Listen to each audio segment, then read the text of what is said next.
Resilient, a podcast designed to help heal and support the El Paso community. Hello, I'm your host, Mariana Sierra, Outreach Coordinator for the El Paso United Family Resiliency Center, a program of United Way of El Paso County. We are dedicated to serve those who were impacted directly or indirectly by August 3rd.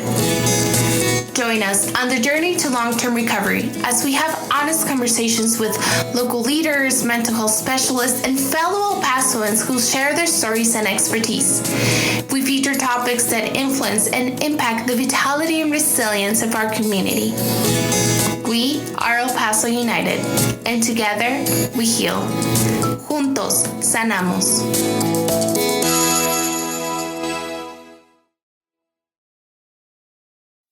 Dear listener, before we begin, a note of warning. The topic we're about to explore contains a mention of the mass casualty event and a description of the events that unfolded thereafter. This episode may not be suitable for everyone. Hello everyone, welcome back to United and Resilient. On behalf of our FRC, we want to wish you a very happy new year. We truly hope you had a good holiday season. We understand that these past holidays look a little different for many of us, but we're optimistic that the next season will bring all of our traditions and families together once again. After a challenging year, we're looking forward to 2021. As we welcome the new year, we'll continue to have conversations with local leaders and specialists that can provide guidance and tools for everyone. For this month's episode, we'll talk with one of our wonderful community partners, Deborah Grado. Deborah Grado is a local yoga instructor who provides gentle yoga sessions through our FRC. And throughout this episode, we'll discuss yoga and how it can benefit an individual's journey to long-term recovery. We'll also talk about why yoga can be considered a non-traditional therapy and how it can boost your mental health. Deb, thank you so much for joining us today. Welcome to United and Resilient.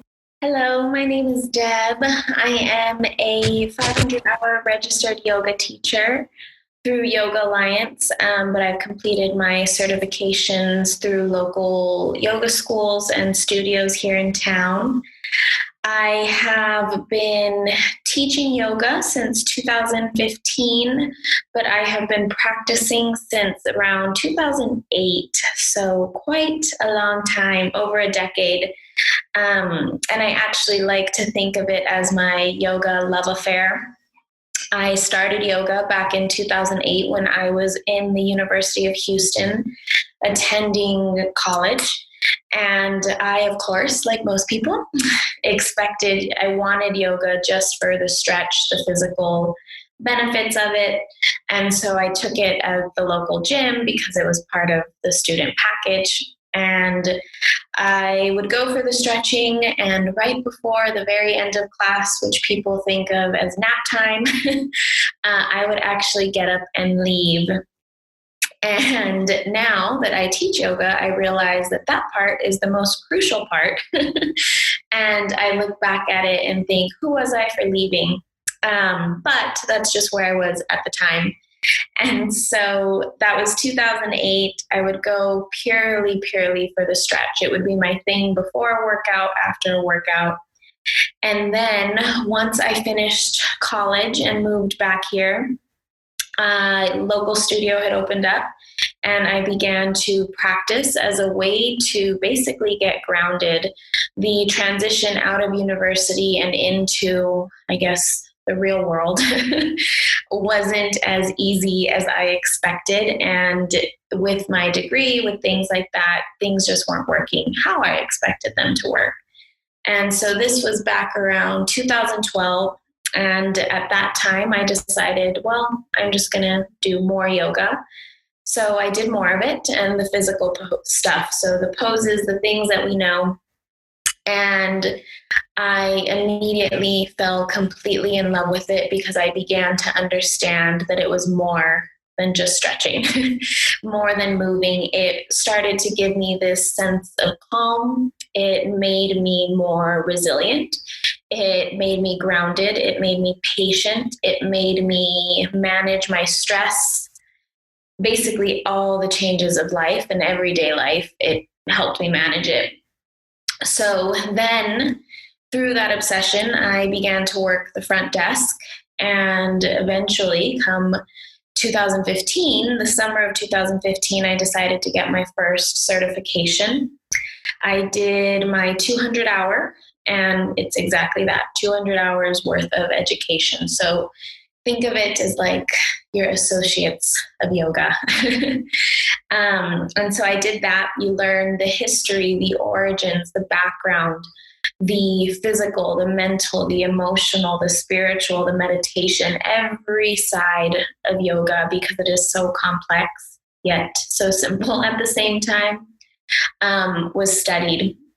I finished my certification August 2015 and went right into teaching. I found myself with my office job and then the yoga on the side, practicing and teaching. And then slowly, when the opportunities came to teach more, I kept saying yes and yes and yes.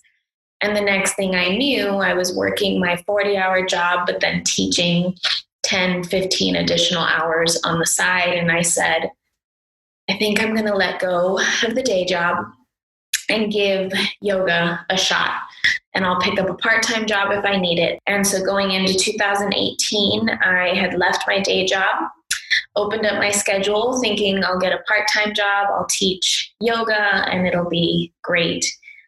It turned out, thankfully, I didn't need a part-time job, and my schedule quickly became about 20 classes a week. You would think teaching more means doing more, but it is teaching.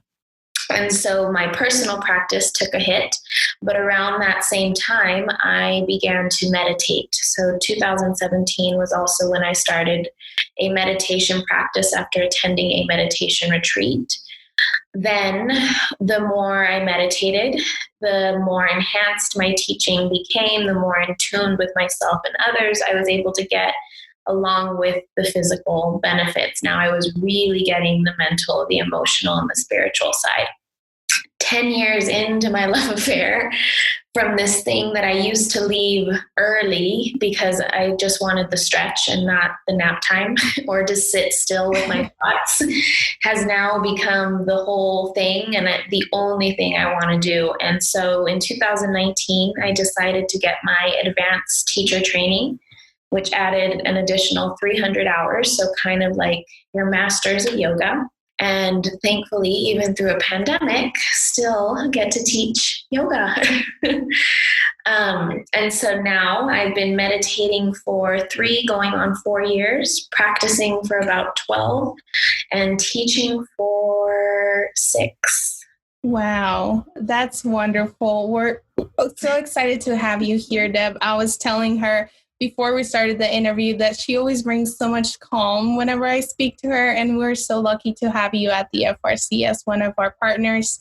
So, and what you said at the beginning, it's really common, and I think it's the reason why I also got into yoga, because I had, oh yes, this is going to be the perfect exercise, because I've never been too much into exercise. So I'm like, yes, yoga is going to be perfect because it's calm and I'm going to be able to stretch and the flexibility and I'm going to get stronger. And it came with so much more than just like the basic idea, right, of yoga, but it's so much more. So, Deb, I know you gave a lot of depth into your background, but to you, what is yoga? So yoga, in the traditional sense, if you were to define it, yoga means to yoke, and to yoke is to create union. So to simply put it, union between body, mind, and spirit. Yoga, for me, does represent that union of body, mind, and spirit, but it also creates this union between not only ourselves, but others. And so when I teach, and wherever it is that I get to teach, it doesn't have to be a studio, it can be the FRC group. I used to teach cancer patients. Wherever the group was, there is this sense of community, this union amongst each other, this support where you can go and these people, this practice will hold you wherever you are. And so that is exactly what yoga is to me. It is union in all of its forms, but it is also this incredible grounding force that provides so much mental support, emotional release, stability, and then, of course, the physical exercise. Awesome. Can you explain a little bit about the origins of yoga and how it came about here in the Western society? So, of course, it is an ancient Indic practice. It can date back to a couple hundred CE. It goes way, way back. We can dig into that. However, that part, even through my study, it took me a while to really wrap my brain around it. But to simply put it, so yoga has all of these different sides. In the Western world, we tend to know yoga as this physical practice, the poses, the stretches, the movement. Yoga itself actually has 8 different limbs. So you do have the physical practice, the poses, the asana, which is the first limb that we know, that we are most familiar with. Then what you also have are the yamas and the niyamas, which are limb 1 and 2. The yamas and the niyamas are basically like the yogic code of ethics. There's 10 of them, 5 and 5. And so those are the first 2 limbs. So basically the first 2 main phases of yoga. Then 3 is asana, that physical practice, the poses. 4, pranayama, and these words that I'm saying are in Sanskrit, so an ancient Indic language, but they translate, of course, to English. And pranayama is your breathing techniques, and that's the 4th limb. Then 5th, you have pratyahara, which is sense withdrawal. 6th is dharana, which is concentration. Then 7th is dhyana, which is a deeper form of concentration, like the meditation. And then samadhi is the total union, the bliss that you experience once all of these different limbs come together. So that's where, again, we can dive into it, but it gets really complex. So to simply put it, we in the Western world understand yoga as this asana, this physical practice.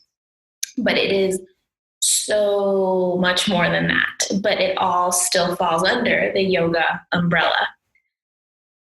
Way back when, yoga as we know it, the physical practice, was created as a way for meditators to be able to sit longer. So the idea is you wake up in the morning, you meditate before the sun rises.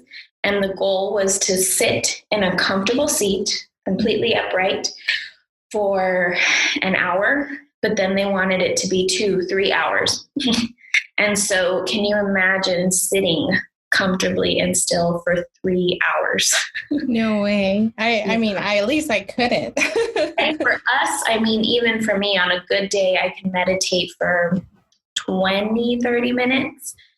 But I can't imagine sitting for hours and completely upright, no support, no nothing, and on the ground. Mm-hmm. So the physical practice of yoga came in as a way to get the body tired so that once you sit, you can stay still and sit focused and still longer. So basically, the physical yoga was created so that the meditation can be enhanced. Because meditation, we all hear about the magic and the wonders of it, and it truly is amazing, but it can be such a challenging practice. It can be, yes, totally. And so that's where yoga as we know it was created. It was created so that the body can get exhausted, the mind also gets focused, and then that way, once you come to sit in meditation, you're more willing to say, okay, I'm tired. I'm just going to be still and recover. So now I want to talk about these misconceptions that yoga sometimes has, right? So What do you think are the most common misconceptions that people have of yoga? So what I run into a lot, I mainly work with seniors and then special groups. And of course, they think yoga and they see me and they're like, oh no, she's going to make us put our foot on our head, our arms wrap around here. And I feel like a big part of it is people think pretzel. I have to be able to twist into a pretzel. I have to be able to be flexible. And it's funny because then, of course, some people say, man, I wish I could do yoga, but I tried it and I'm just not flexible. And that's the whole point. People, I think the biggest misconception is they think they have to be flexible. Right. But that's the point of the practice, to learn and gain flexibility and strength. It's not about twisting into a pretzel. It can be the simplest poses and you can do the same ones over and over again and they're going to have the effect that they're supposed to have. I think one of the things that I love most about yoga is whenever I'm doing my practice and the yoga instructor, all the yoga instructors that I've been able to work with, they always modify and they like, hey, it's okay if you can't do this. And they make you feel so comfortable. But the first time that I went, like I told you, it was because of a birthday idea that my friend had and she was super flexible. So I had this misconception that I'm like, oh my gosh, like, no, I'm not going to be able to do a headstand. I'm just going to look ridiculous. But then I saw that most yoga instructors are so welcoming and they always modify things for me because I'm so dual. Like, I'm just not flexible, but I always enjoy it. And I mean, for people out there who might have this misconception, please try it and you'll see that that's the least thing you need to be able to enjoy your practice. Now, I want to get a little bit into non-traditional therapy, right? Because we consider yoga at the FRC, we consider yoga as a non-traditional therapy, and we believe that it can definitely support traditional therapy. So why can body movement, such as yoga, be considered a non-traditional therapy? So, gosh, for me, it's already been so healing for the people I've worked with and for other people who try it. They, of course, say the same thing. But yoga is a non-traditional therapy, I think mainly because it's unexpected how therapeutic and helpful it actually is. Again, like we've said, most people start with the stretching and the things like that, and then they end up staying because mentally, emotionally, they feel better. With yoga as a non-traditional therapy, again, there's just so many sides. And the best way for me to put it is you think of the body-mind connection. And we are so much more than just our bodies, and we are so much more than just our minds. And yoga has this way of getting you to understand the both of them. You get to know your physical body through the movements. You get to know your mental and emotional body by what you feel through the movements and through the breathing.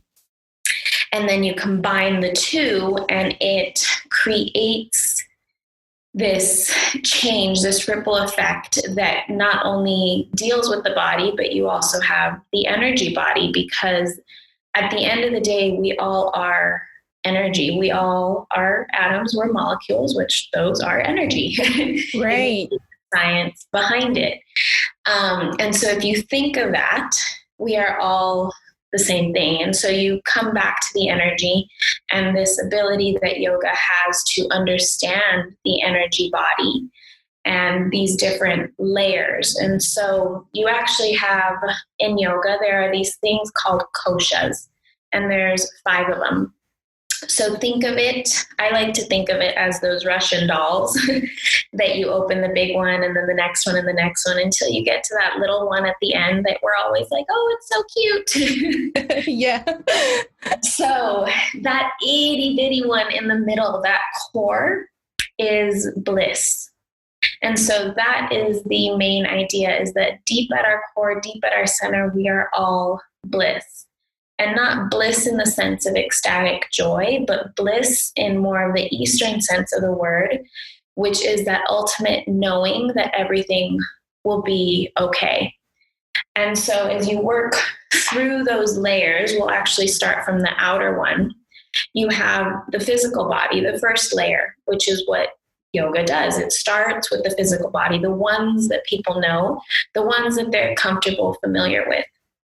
And so then once you work through that body and you get into the next layer, you have the energy body, which is the thing that you can't see, but you can feel it and you know that it's there. Then you have the next layer, the third one, the mental, the emotional body, which is where we, of course, through the movement, through the breath, we get to know and understand how to cope with our thoughts, cope with our emotions. And then once you get past that layer, you start to find your wisdom layer, which is your intuition, your gut, your instincts. And then finally, that final layer of bliss that's inside, that's what we want to get to. And then we want to make that layer grow. And so when it comes to yoga as a non-traditional therapy, getting through these layers and finding that inner little speck of light, that little speck of bliss, because it doesn't matter what size of it. We all have it. We just need it to grow. Oh, you make it so, see, I'm telling you guys, she makes us, I always feel so calm when I speak to Deb. You put it so beautifully. I think I'm definitely in my first layer. But it's okay. But it's all good. And actually, I think I've shared this a couple of times before, but my journey to healing and to practicing mindfulness and, you know, taking care of my mental health actually started with yoga. So I'm so thankful for that friend who invited me to her yoga birthday party. Because, yeah, like I said, right now, I was there to do all the exercise and stretch. And I was like, yes, I'm going to be so flexible again, because I used to be a ballerina. Mm-hmm. And I was so used to, you know, being very flexible, and I lost that. So I was looking forward to that. But always my favorite part is the meditative part. And I remember my first practices, and it was that time of the day where I could stop and actually listen to my body and listen to those needs that I had. And I initially thought that meditating and that meditation part of the practice was going to be like my brain was going to shut down and it was just going to be like me breathing, but it's not. Like those thoughts are still there, but it really helps your mental health as like, at least you stop for a minute and you're breathing and you're aware of what those thoughts are, because we always have those thoughts, right, running through our mind, but we never stop to listen to them. So exactly. Yeah. So I guess that's the perfect segue to my next question, Deb. What does research show about yoga for overall wellness? You know, how can it benefit our mental health and mindfulness? So, I mean, meditation in itself has shown to work wonders. There's studies about how meditation regenerates blood cells, and the chemicals that are produced, so through the physical movement of the yoga, the breathing and the meditating, the stillness, the body will create its own serotonin, that feel-good love hormone, the oxytocin, the painkiller, the dopamine. All of those chemicals will be created throughout the practice, throughout the meditation, through the breathing. And so the benefits of it, of course, you have the physical, you can gain the strength, the flexibility, the awareness of your body, balance. Balance is a huge, huge thing that people look for, especially as we get older. We don't want to fall and break something and get injured in some way. And so physical balance, right, flexibility, strength, body awareness. And those are just some of the physical benefits, so the body. But then when it comes to the mind, it helps with stress management, coping with confusion, anxiety, emotions. frustration, finding peace and calm. It boosts self-esteem. It does improve relaxation, quality of sleep. And then, of course, it inspires the overall quality of life and connection, body, mind, spirit.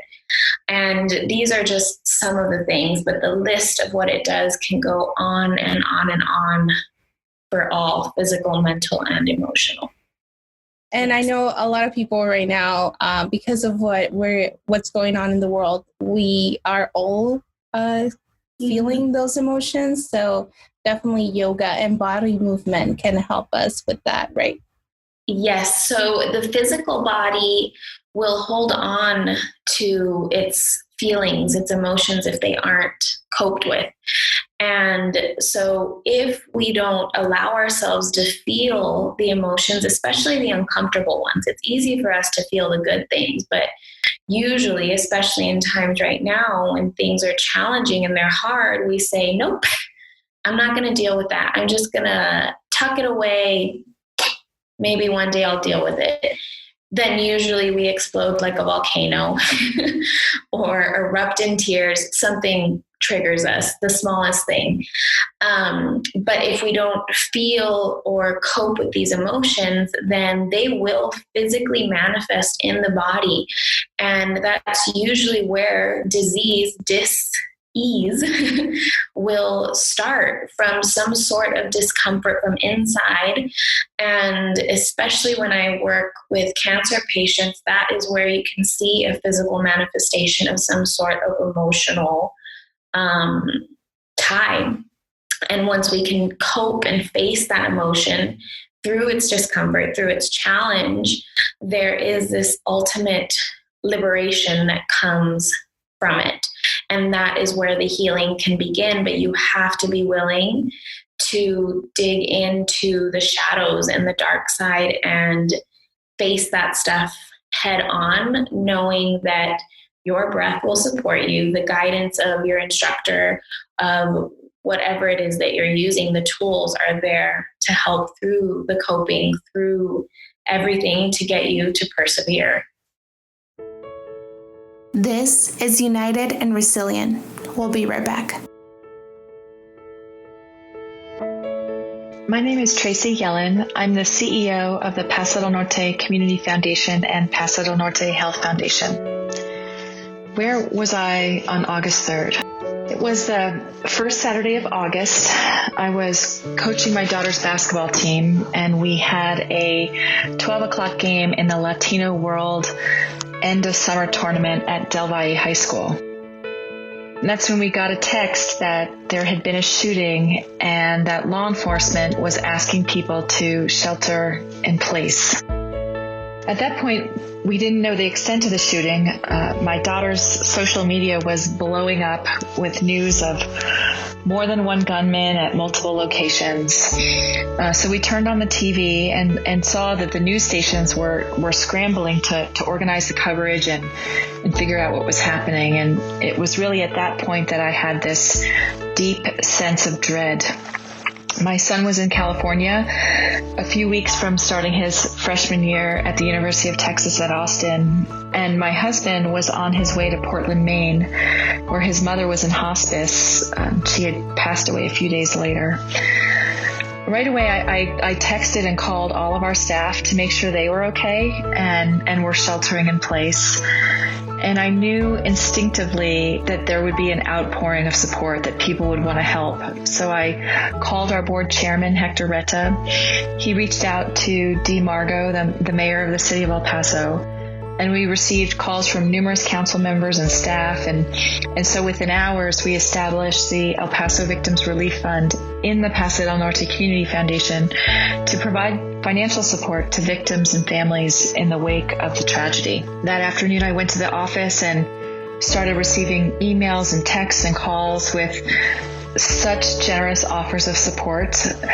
The National Council on Foundations was incredible. They introduced us to CEOs of other foundations, and our board members and staff were extraordinary. The generosity poured in with gifts large and small from individuals and families, corporations and foundations in El Paso, across the United States and really the world. And people started to give online immediately. Monday, Willie Dogs, the owners, came in and they had an envelope with the proceeds from all of their Sunday sales. The Tiguas organized and hosted a benefit concert. Bartenders gave their tips. Girl Scouts sold lemonade. There was a group of Navy veterans from the USS El Paso who took up a collection. Panda Express matched all gifts collected in their stores. People donated the proceeds from t-shirt sales and restaurant sales and tattoos. Univision, Entravision hosted a telethon. Corporations and foundations gave significantly. People gave blood. There were beautiful memorials created, and really so many messages of solidarity and hope. We also established 2 funds to support the immediate and long-term educational needs of victims and families, thanks to the generosity of Community en Acción and their partners. So people were thinking, immediately, but they were also thinking long-term. And really in those moments, in those first early moments, we became El Paso Strong. So to ensure that we had a transparent and coordinated process for distributing gifts, we worked with the City of El Paso and the El Paso Community Foundation to set up One Fund El Paso to pool the philanthropic funds to support victims and families. We engaged the National Compassion Fund to help coordinate a public process to determine how the fund should be used, and we recruited an advisory committee to oversee the process. We immediately started distributing $500 and $1,000 gift cards and money orders to help families. We knew that they would have immediate financial needs, and we wanted to make sure we were there to support them. In all, working as a community, we distributed $11.8 million to the 23 families that had lost a loved one, all who were physically injured, and hundreds who had suffered psychological trauma. The victims were our brothers and our mothers and our sisters and our colleagues and our friends. And I personally know that I will always carry the pain of this event, but also never forget the generosity and loving community and really the hope that was created by so many in our community and beyond.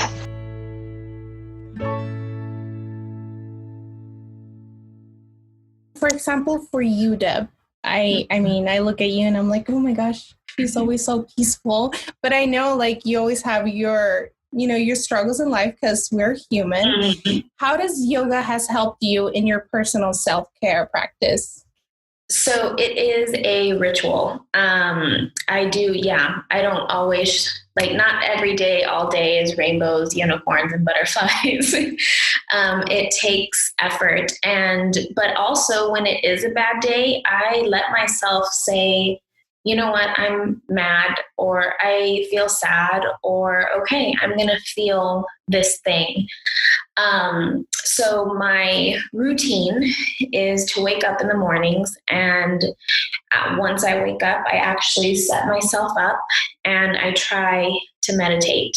Some days I am able to sit for 5 minutes. Some days it's 20 minutes. Some days it's more. Some days it's anywhere between that. So every morning, at least during the week, over the weekends, I'll give myself a break. I try to just sit. And even if I can't find the stillness or the space between the thoughts because there's lots of stuff going on there, I'll still force myself to sit and breathe. The other thing I do, especially on bad days, but I should do it more often, journaling. Journaling has been my go-to. Yes.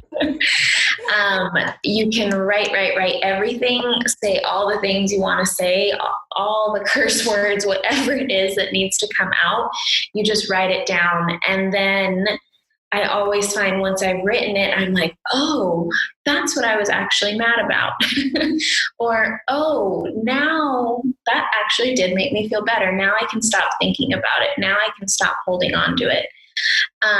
And so that's usually my morning. And then somewhere throughout the day, I'll do some physical yoga. Fortunately, I teach, and since everything's online, that's where it comes in. If not, I do try to at least take a class twice a week. If I can do more, great. If not, really any yoga is better than no yoga. And then every night before going to bed, and this one is something that I found incredibly beneficial. My husband and I do it. We have a little box that is our gratitude box. Yes, I can show you mine right now. Yes. Practicing gratitude. Wow. So every day at the end of the day, we say and write 3 things that we're grateful for. We try not to repeat them from the day before, but you can repeat them if you want. But 3 things that you're grateful for. And then if there's some way you can actively express your gratitude, we try to express the gratitude. And that has helped on days that we're super anxious, days that it seems like everything's crumbling and there's no way that we'll survive. We open the box and start to read. And then once you start realizing, oh, there's still so much to be grateful for and so much good in the midst of all of this, to see the glass half full versus half empty. And so, yeah, gratitude box.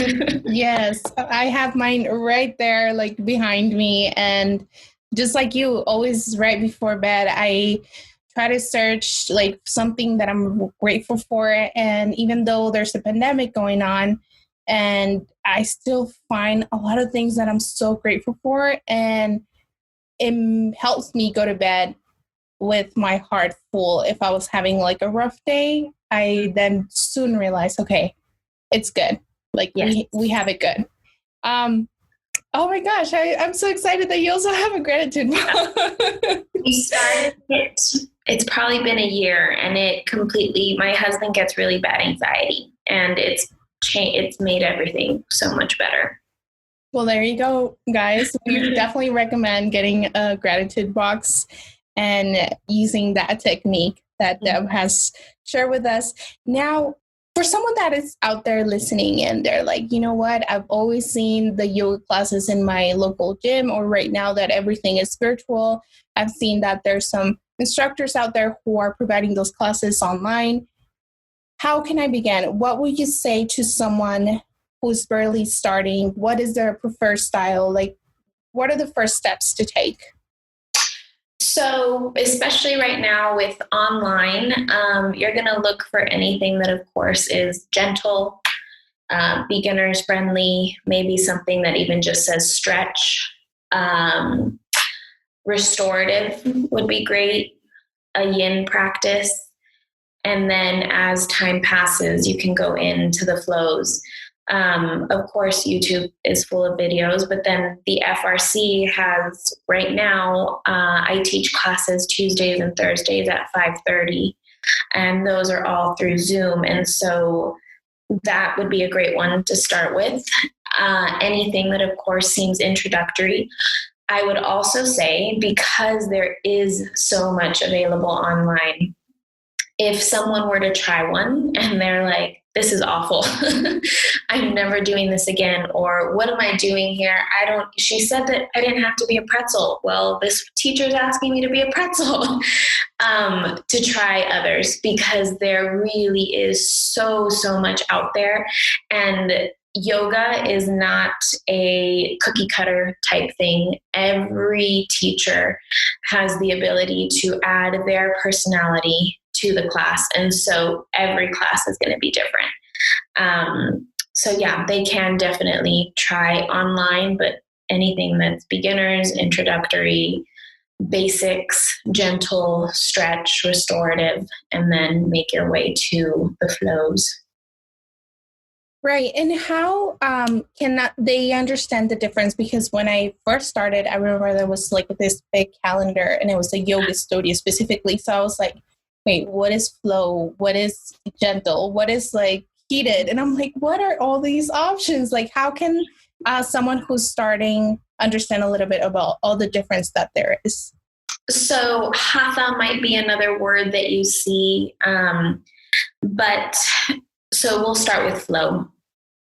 Flow or vinyasa typically is a set of poses linked together. So you literally go from one to the next, to the next, to the next, and then you repeat it on the opposite side of the body to create more of this flow state versus this like hold, next. And so, yes, flow is that. Then you, of course, have your stretch, your yin-like classes, which are more static, and you'll hold the shape and let the body work into it with the support of the breath. Restorative is one that I absolutely love and can be extremely delicious, but it does require willingness to be able to sit with yourself and with your mind. Restorative postures and classes are all supported. So you basically find these ways to get into shapes that are comfy. Everything is done on the ground, and you will hold each one for anywhere from 3 to 5, 7 minutes. And so again, being willing to sit in the stillness. Then you, of course, have like your gentles, which can be a little flowy, a little static, kind of a combination of the two. And then you do have the advanced, the hot, the heated classes that are more pretzel-like, where you'll see the arm balances, the headstands, the handstands, all of those things.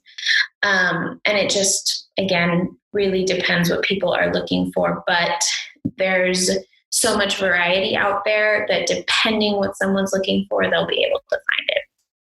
Now, my next question, and I think this is also for like people who are thinking about starting yoga, what can they expect from a first session? So in a first session, you'll, of course, like I said, there's sometimes these words like asana, pranayama, virabhadrasana. They can expect to probably hear that language, that Sanskrit language, which is the names of the poses in their origin. And so sometimes that's something that will throw people off because they'll hear it and they'll be like, that's not English. Maybe it's Spanish. No, that's not Spanish either. And so I've seen faces where they're just like, what? Or even with kids, you say Utkatasana, which is chair pose. And they're like, what is that? And so sometimes it's the language that it's in. Not all teachers will use it, but that can be something that people will run into, but it's not meant to be discouraging. Of course, you'll open. Typically, you will see some breathing introduced, some deep breath awareness. Then you'll move through the poses throughout the middle of it, sometimes matching the breath with it. And towards the end, as things start to cool down, you rediscover the breath and you work your way into Shavasana, which is the lovely, everyone's favorite, but the one that I used to leave for, final pose, the nap time, where you lay on the ground and things just seal themselves in. And one of the things that I was wondering about, and I wanted to get your input about this, Deb, because of the pandemic, most body movement classes have gone virtual, as we mentioned. I'm taking virtual classes to get myself active because I'm always sitting at a desk. So I'm like, no, I need to be active, right? I need to work on my physical health as well. Can I still receive the benefits through a virtual yoga session as in a person yoga session? Yes. So they, of course, are different. Some people have taken really well to online learning. My senior groups, it is amazing how much more they had advanced learning from home than we ever did while we were in person. I don't know if part of it is being in a place that's comfortable versus in a group and somewhere out of their comfort zone. But yes, some people have really adapted well to online learning, but there are also others that have tried online and they're like, yeah, this isn't for me. Staying motivated to be through a 1-hour class can be challenging if your home is especially full of family and furries and all of these things running around. However, the benefits, yes, they are the same, because everything that would be offered in person will be offered through virtual. I find that through virtual learning, well, and you can't see it because we're audio, but in my yoga room, when I teach online, I can tell people, you know what, grab a chair because I want us to work on a more challenging balance pose, but I want you to have the support of something so that we can actually get into it. Or use your wall and let's do this. And so that has been nice to be able to access the use of props that wouldn't have been available in a group setting. What I also do try to do sometimes is let them, since everyone gets on mute, I say you can put your own music, maybe light some candles, make it a whole experience for yourself at home. Don't just make it something that, okay, I'm just going to turn it on, get my exercise in, and then we'll be good. I did my yoga. It's a self-care routine. It is literally a gift for yourself. And so you deserve it. Make it special for you. And then you can really, even while at home, still get the mental, emotional benefits that along with the physical. Right. And like you said, make it, what I always like whenever I'm in a session is when the instructor says, make it your practice. And I think that's so empowering. So I'm going to take your tip because I always go outside, but I'm going to make it a little bit cozier for me because after all, it is my practice and it's my own, little room where I can go to and be with myself.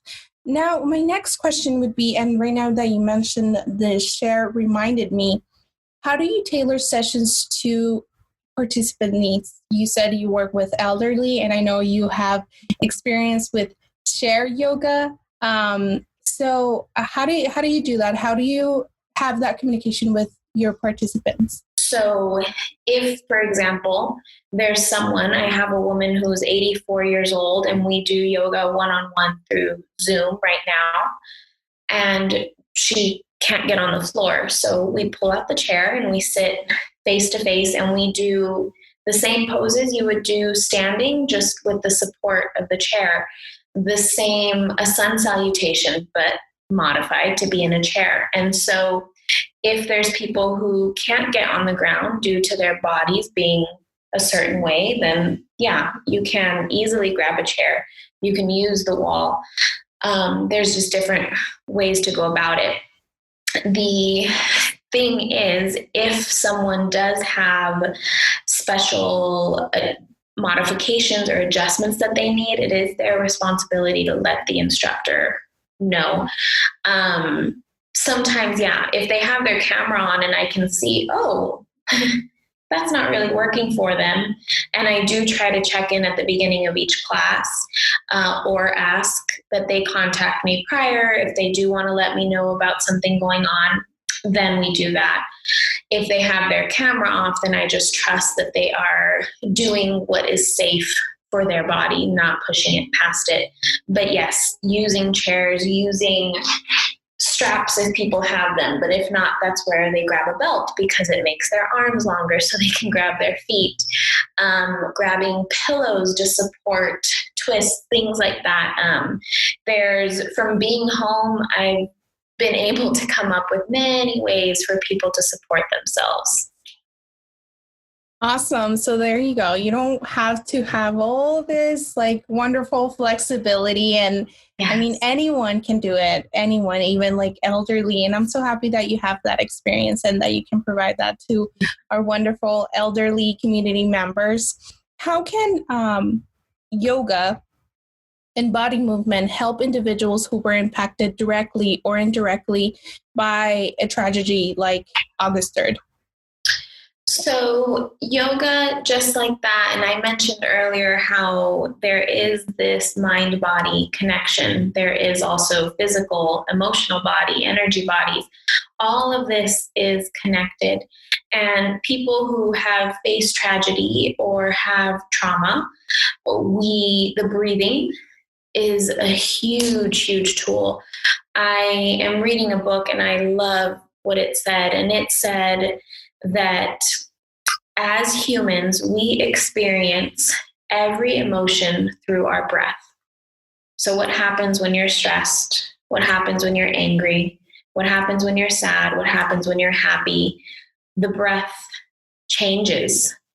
And if we can learn to understand and navigate our breath, we can learn to understand and cope with our emotions.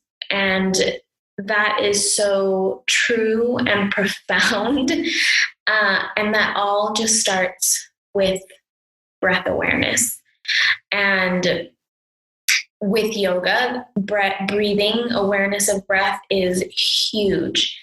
And once you can start to tap into that breath and understand how to utilize it so that it isn't just this thing that the body's always doing in the background, but this tool that you're using to cope with whatever it is you're going through, whatever tragedies you faced, you find this ability. One, you can step into your power. You can face those things that are uncomfortable, and you can become liberated from them. Then you add the physical movements, which in themselves can boost confidence. They create strength. Along with the breath, then it really enhances and helps, like I said earlier, the body will hold on to trauma, to stress, to emotions in different parts. For example, we all know what it feels like to be stressed because it's in the shoulders and in the neck. But if we can move the body, then we can physically release that. It won't be forever, but it's a release by any means. And so the same thing happens with trauma, and it happens with deeply embedded emotions. They can be dealt with. And then, of course, learning, especially through tragedy, being able to sit in stillness is really hard in general. But then being able to sit in stillness when you're dealing with trauma is almost like a nightmare come to life. And with the ability of the physical movement, the breathing, and then slowly being able to find your own strength, your own comfort, all from inside of you. Because yes, as the teacher, I am guiding and teaching the techniques, but ultimately you are the one doing them. You're the one adding these tools to your toolbox so that even when you're not doing the yoga, you're still doing the yoga, so that when you're at your desk or when you feel the anxiety or something coming up, you can say, okay, I'm just going to stop and I'm going to breathe. I'm going to get my head straight, and then I'll come right back. Now, if someone is interested in joining one of your yoga sessions through our program, what are the next steps that they should take? So they can contact the FRC, and I'm sure the information will be listed in the description. They can contact the FRC and ask, hi, I'm interested in the community yoga with Deb, and they will be given the information to join the yoga class. It is currently being held on Tuesdays and Thursdays at 5:30 p.m. on Zoom, so easily accessible to everyone. Just you need internet and some sort of a device to connect you. If they would rather speak to me before taking the class, then by all means, my information will be accessible through the FRC, so they can contact me. If they do want to find me on social media, it's Deborah Grado, and usually they'll know because it's full of yoga pictures. And they can contact me and I can pass them the information. But contacting the Family Resiliency Center would be best. And again, it's Tuesdays and Thursdays at 5:30, and we gather for an hour. Wonderful. And we, like I said at the beginning, we're so lucky to have you as one of our partners. Trust me when I say that Deb, she's wonderful. Like, I really enjoyed all the times that I've been like watching you do your practice. Now, my last question, and to close up the episode, Deb, would be, what is the message of hope you would like to give to our community? Message of hope. So positive affirmations are a huge part of my practice. And again, thinking of that gratitude, training the mind to look at the glass half full versus empty.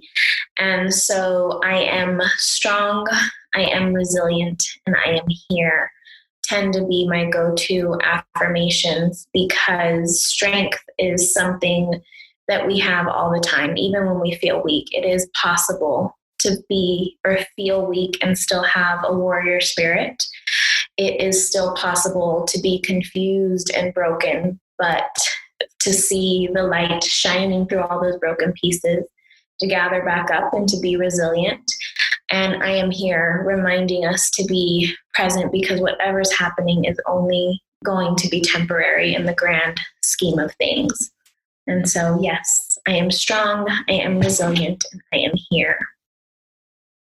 Wonderful. Well, that was a beautiful way to end this. So thank you, Deb, so much for being here at United and Resilient. It was wonderful having you.